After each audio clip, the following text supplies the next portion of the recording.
एक समय की बात है। भारत के एक छोटे से गांव रामपुर में हरि नाम का एक गरीब किसान रहता था। हरि का जीवन बहुत ही सादा और संघर्षों से भरा था। उसके पास खेती के लिए बस 2 बीघा जमीन थी, जो साल में एक बार ही फसल देती थी। बारिश अगर समय पर हो जाए तो परिवार का पेट भर जाता, और अगर बारिश देर से आए तो भूखों रहना पड़ता। हरि के परिवार में उसकी पत्नी सीता और 2 छोटे बच्चे गोपाल और राधा थे। सीता बहुत मेहनती और समझदार स्त्री थी। वह सुबह सुबह उठकर घर का काम करती, बच्चों को स्कूल भेजती और फिर खेत में हरि के साथ काम करने चली जाती। उनके घर में गरीबी तो थी, पर प्यार की कोई कमी नहीं थी। एक साल गांव में बहुत भयानक सूखा पड़ा। आसमान ने जैसे धरती से रूठकर बारिश देना बंद कर दिया था। खेत सूख गए, फसलें जल गईं और कुएं का पानी भी खत्म होने लगा। गांव के कई किसान अपने खेत छोड़कर शहर की ओर काम की तलाश में निकल पड़े। हरि ने भी सोचा, शायद मुझे भी शहर जाना पड़े, बच्चों का पेट कैसे भरूं? लेकिन सीता ने उसे रोका। हरि, हिम्मत मत हारो, भगवान पर भरोसा रखो, कुछ न कुछ रास्ता जरूर निकलेगा। हरि ने कहा, सीता, अब भगवान ही तो उम्मीद है। जमीन सूखी है, बीज भी खत्म हो गए हैं और हमारे पास अनाज भी बस 3 दिन का बचा है। रात भर हरि नींद नहीं ले पाया। उसके मन में बस एक ही बात घूम रही थी, क्या अब भी मैं किसान कहलाने के लायक हूँ? सुबह जब सूरज निकला तो वह खेत की ओर चला गया। वहां जाकर उसने देखा कि उसकी जमीन भले ही सूखी हो, लेकिन मिट्टी अब भी उपजाऊ थी। तभी उसके मन में एक विचार आया। हरि ने पास के जंगल में जाकर कुछ जंगली बीज इकट्ठा किए। उसने सोचा, शायद इनमें से कुछ उग जाएं। वह बीज बोकर हर दिन खेत में जाकर पानी डालने लगा। कभी वह कुएं से बाल्टी भर लाता, तो कभी दूर के तालाब से मिट्टी में नमी डालता। गांव के लोग उसका मजाक उड़ाने लगे। अरे हरि, तू सूखी जमीन में बीज बो रहा है, कुछ नहीं उगेगा वहाँ। हरि मुस्कुरा देता, कोशिश करने वालों की हार नहीं होती भाई। दिन बीतते गए।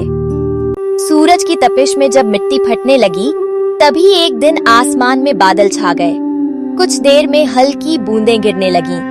हरि की आंखों में खुशी के आंसू आ गए। अगले कुछ दिनों तक लगातार बारिश होती रही। धीरे धीरे हरि के खेत में हरी हरी पौधें उगने लगीं। गांव वाले हैरान थे। अरे, ये तो चमत्कार है। जहां सबकी फसल सूख गई, वहां हरि के खेत में हरियाली है। कुछ महीनों बाद जब फसल तैयार हुई, तो हरि का खेत गेहूं और जौ से लहलहा उठा। उसके मेहनत और विश्वास ने मानो भगवान को भी पिघला दिया था। जब उसने अपनी फसल काटी, तो उसे इतना अनाज मिला कि वह पूरे साल के लिए काफी था।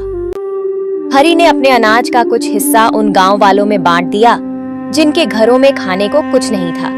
सीता बोली, तुम तो खुद मुश्किल से गुजरे हो, फिर भी बांट रहे हो। हरि मुस्कुराया, सीता, जब भगवान ने मुझे बिना उम्मीद के इतना दिया, तो मैं कैसे रोक लूं? बांटने से ही सुख बढ़ता है। उसकी उदारता देखकर गांव का हर व्यक्ति प्रभावित हुआ। जो लोग कभी उसका मजाक उड़ाते थे, अब वही उसकी तारीफ करने लगे। गांव के सरपंच ने कहा, हरि, तूने साबित कर दिया कि मेहनत और विश्वास से कुछ भी संभव है। हम सब तुझसे सीख लेंगे।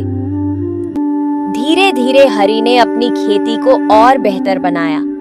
उसने वर्षा जल को सहेजने के लिए खेत के पास एक छोटा तालाब बनवाया और अगली बार उस तालाब से अपने खेत को सींचा। अब उसका खेत साल भर हरा भरा रहने लगा। कुछ सालों में हरि का घर मिट्टी की झोपड़ी से पक्के घर में बदल गया।